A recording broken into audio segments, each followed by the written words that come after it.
Một hay là hai anh đi đường anh, em bước đi theo con đường em.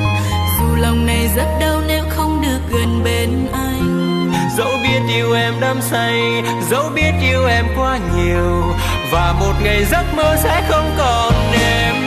Một hay là hai em quay về đây, ta sẽ bên nhau như ngày xưa.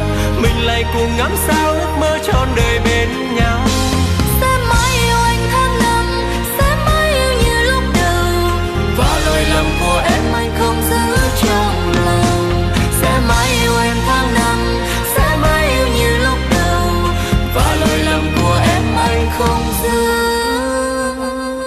trong lòng.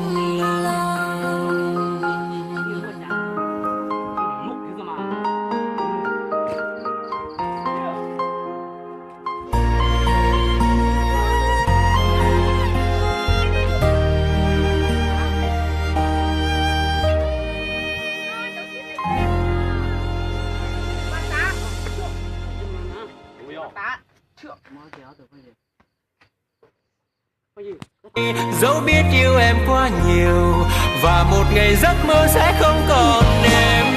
Một hay là hai em quay về đây, ta sẽ bên nhau như ngày xưa. Mình lại cùng ngắm sao ước mơ trọn đời bên